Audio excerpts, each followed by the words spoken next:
ஒரு அரசியல் கட்சி தலைவருடைய கருத்து பிடிக்கவில்லை என்பதற்காகவோ அல்லது அது அரசியல் கட்சி தலைவராக கூட இருக்க வேண்டிய ஒரு தனிநபராக கூட இருக்கட்டும், அவருடைய வீட்டிலே போய் அங்கே இருக்கிற பெண் பிள்ளைகள் குழந்தைகள் அவர் என்ன பாவம் செய்வார்கள்? ஸோ அவர்களுடைய வீட்டிலே போய் யாருடைய வீடாக இருந்தாலும் அங்கே வீட்டுக்குள்ளே போய் கல்லறிவதோ, காரை உடைப்பதோ, கதவை உடைப்பதோ, வீட்டுக்குள்ளே போய் நின்று ஆர்ப்பாட்டம் நடத்துவதோ எனக்கு என்னை பொறுத்த வரைக்கும் அது ஜனநாயக நாட்டில் ஏற்புடையதல்ல.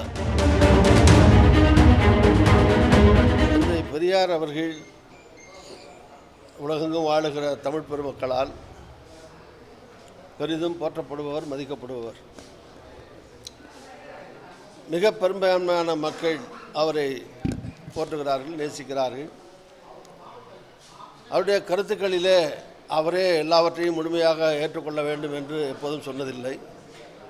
அவர் சொன்னார், இவர் சொன்னார் என்று எதையும் ஏற்க வேண்டியதில்லை. எவர் சொன்னாலும் அதிலே நீங்கள் உங்களுடைய அறிவை புகுத்தி சிந்தித்து சரியானவற்றை ஏற்றுக்கொள்ளுங்கள் என்றுதான் தந்தை பெரியாரே சொல்லியிருக்கிறார். அவருடைய கருத்துக்களிலே முரண்பாடுகள் காண்பவர்கள், கருத்து வேறுபாடு காண்பவர்கள் ஜனநாயக நாட்டிலே அதை சொல்லலாம். ஆனால் அதே நேரத்தில் மறைந்த ஒரு மாபெரும் தலைவர்களை விமர்சிக்கிற போது ஒரு வரம்பு மீறியோ எல்லை தாண்டியோ நாகரிக குறைவாகவோ பண்பாட்டு குறைவாகவோ மறைந்த மாபெரும் தலைவர்களை விமர்சிப்பது நல்லதல்ல. இது சீமான் அவர்களுக்கு என்னுடைய ஆலோசனை. அதுபோல் சீமானுடைய கருத்தை கண்டிப்பவர்கள் சீமானை எதிர்த்து, அவருடைய இயக்கத்தை எதிர்த்து போராட, கண்டிக்க எல்லோருக்கும் உரிமை இருக்கிறது.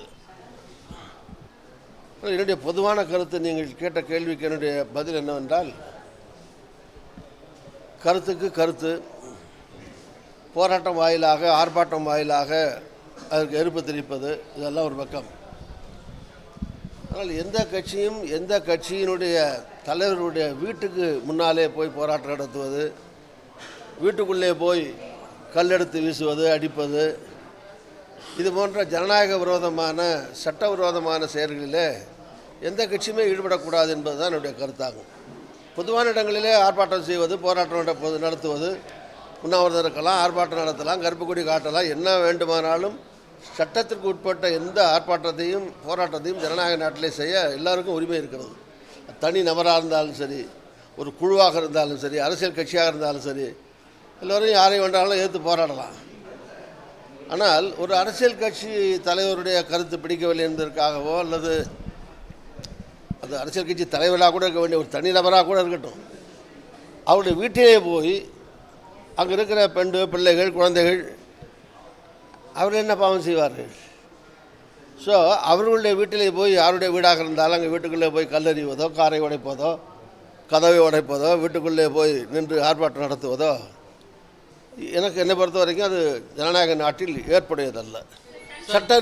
சட்ட ரீதியாக வெளியே என்ன வேணாலும் போராடலாம், யாரை எதிர்த்து என்ன வேணாலும் போராடலாம், ஆர்ப்பாட்டம் நடத்தலாம். அந்த ஜனநாயக நாட்டில் எல்லோருக்கும் இருக்கக்கூடிய உரிமையாகும். தலைவர்கள் எப்படி பேசுவாங்கன்னு உங்களுக்கு தெரியும். இன்னைக்கு இருக்கிற தலைவர்களோட தரம் தாழ்ந்து பேசும் பொழுது உங்களுக்கு, ஏன்னா நீங்கள் ரெண்டையுமே பார்த்ததுனால உங்களுக்கு எந்த மாதிரி தெரியும் கேட்கணும். சில நேரங்களில் வருத்தமாக இருக்குது, சில நேரங்களில் வருத்தமாக தான் இருக்குது.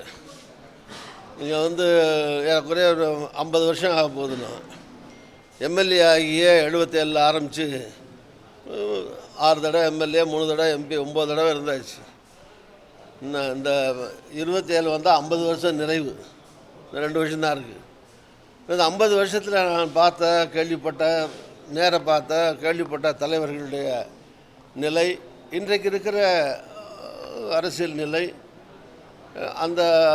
அந்த காலத்தை காட்டிலும் இந்த காலத்தில் அரசியல் நாகரிகம் அதிகமாகிவிட்டது என்றோ, இல்லை அரசியல் மகிழ்ச்சியாக சிறப்பாக சொல்லக்கூடிய அளவுக்கு இருக்கிறது என்றோ நான் சொல்ல விரும்பவில்லை, சொல்ல முடியாது.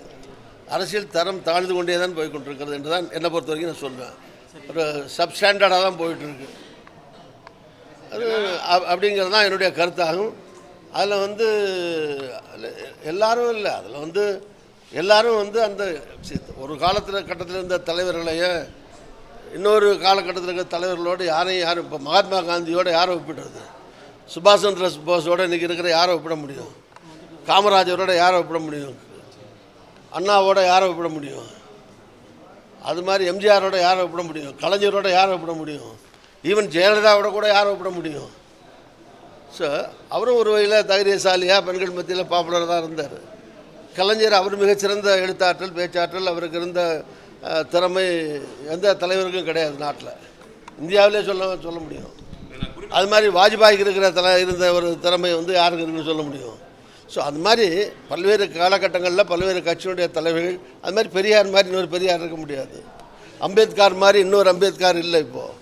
ஸோ இந்த மாதிரி ஒரு கண்ணியமிக்க காகிதம் இல்லத்து, அவரே கண்ணியமிக்க காகிதம் இல்லத்து மாதிரி இன்னொரு காகிதம் இல்லத்து யார் இருக்கா? ஸோ அதனால் அவங்களையும் இந்த காலத்தில் இருக்கிற தலைவர்களையும் ஒப்பிட முடியாது, ஒப்பிடவும் கூடாது. அது ஒரு காலம், இது ஒரு காலம். ஸோ காலத்துக்கு ஏற்பட்ட மாற்றங்கள் நிகழ்ந்துக்கிட்டே தான் இருக்கும். எதிர்காலம் இன்னும் பிரகாசமாக நல்லதாக இருக்கணும்னு பிரார்த்தனை தான் பண்ணலாம். நம்ம தமிழக மீனவர்கள் கைது செய்யப்படுவதற்கும் கொல்லப்படுவதற்கும் இந்திரா ஒரு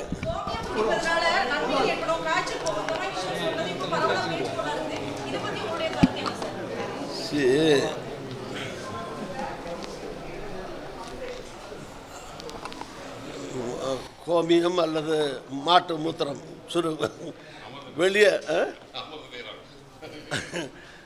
ஸோ இதை குடிக்கிறது அவங்க சௌனியம். அது யாருக்கு அதை விரும்பி சாப்பிட்றாங்களோ, வியாதி குணமாகும்னு நினைக்கிறாங்களோ அவங்க சந்தோஷமாக குடிக்கிட்டு, நமக்கு என்ன அதில் கஷ்டம்? அதில் யார் அது நல்லா இருக்குது தேவாமிர்தம் அப்படின்னு யாராவது சாப்பிட்டு போட்டோம், வந்து நமக்கு ஒன்றும் ஆட்சேபம் கிடையாது.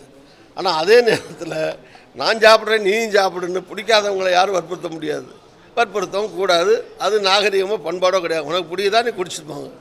ஏன் எல்லாரையும் குடிக்க சொல்லி கட்டாயப்படுத்துறீங்க, சஜஸ்ட் பண்ணுறீங்க? விஞ்ஞான ரீதியாக ஒரு சயின்டிஃபிக்காக எதுவும் வந்து ப்ரூவ் பண்ணப்படாத நிலையில் சாதாரண மக்களை வந்து ஒரு அறிவுக்கு எதிரான அல்லது மக்களுடைய உணர்வுகளுக்கு விருப்பங்களுக்கு மாறான ஒரு விஷயத்தை அவர்கள் மேலே திணிக்க விரும்புவது நல்லதல்ல, அது கண்டனத்துக்குரியது. இலங்கை மீனவர்கள் கைது செய்யப்படுவதற்கும் கொல்லப்படுவதற்கும் இன்று வரை காரணம் இந்திரா காந்தி அவர்கள் கச்சத்தீவை வந்து கொடுத்ததான்னு அண்ணாமலை நேற்று சொல்கிறார். இதை தான் இந்திரா காந்தியினுடைய தந்திரமானு கேள்வி வச்சிருக்காரு நேற்று. சரி, இந்திரா காந்தி அம்மா கொடுத்ததாக சொல்கிற அண்ணாமலைக்கு என்னுடைய கேள்வி, அதுக்கு பிறகு நீங்கள் வந்து வாஜ்பாய் தலைமையில் ஒரு 5 வருஷம், இப்போ மோடி தலைமையில் ஒரு 10 வருஷம், ஸோ 15 அதுக்கு முந்தி ஒரு 2 வருஷம், முதல்ல ஒரு 2 வருஷம் இருந்தார் வாஜ்பாய். எல்லாம் பார்த்தீங்கன்னா ஒரு 17 வருஷமாக ஆட்சியில் இருக்கிற பிஜேபி நீங்கள் கொடுத்ததை திருப்பி ரத்து பண்ணிவிட்டு எடுத்துருக்க வேண்டியான பேச்சுவார்த்தை நடத்தி, அப்படி நீங்கள் வந்து அந்த மாதிரி அது இயலாமையில் இருந்து கொண்டு ஏற்கனவே நடந்ததையே வந்து திருப்பி சொல்கிறதில் வந்து அதனால் என்ன பலன் இருக்குது, என்ன நன்மை இருக்குது? ஒன்றும் கிடையாது. அந்த காலகட்டத்தில் சூழ்நிலையில் எதுக்காக அந்த முடிவு எடுக்கப்பட்டதுங்கிறது அது அந்த காலத்தில் அது தேவையாக கூட இருந்திருக்கலாம். ஒரு தேவையினுடைய அவசியத்தினுடைய அடிப்படையில் அல்லது வெளிநாடு வேறு நாடுகளுடைய நிலைப்பாடு அங்கே வந்து ஏற்பட்டு அது இந்தியாவுக்கு விரோதமாக இருக்கலாம். அதற்கு அந்த மாதிரி ஏதோ ஒரு இடத்த கொடுத்ததோ அது ஒப்பந்தம் போடுறதோ தேவையில்லாமல் யாரும் பண்ணியிருக்க மாட்டாங்க. அந்த காலத்து தேவையாக இருந்திருக்கலாம். இப்போது அந்த தேவை ஒன்று நிறைவேறி முடிஞ்சிருக்கலாம், அல்லது இப்போ அது தேவையில்லாதான் இருக்கலாம்.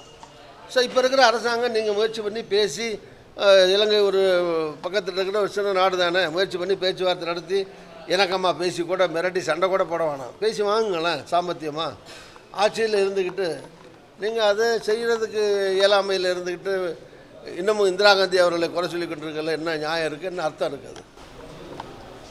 ஏன்னா இப்போ அந்த காலகட்டத்தில் நீங்கள் இருக்கும்போது குறிப்பிட்ட தொகுதிக்கு வந்து அந்த எம்எல்ஏ மேலே மதிப்பு வச்சுருந்தாங்க.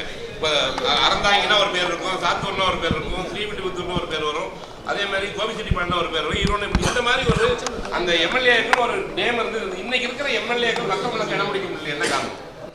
எம்எல்ஏக்கள் வந்து தொடர்ச்சியாக வந்து தொகுதி மக்களுடைய விருப்பங்களை எண்ணங்களை நிறைவேற்றி தொகுதி மக்களுக்காக சிறந்த முறையில் பாடுபட்டால் மக்கள் திரும்ப தேர்ந்தெடுப்பார்கள். மக்களை பார்க்கலைன்னா ஒரு தடவையோட கதையை முடித்து அனுப்பிடுவாங்க, அவ்வளோதான்.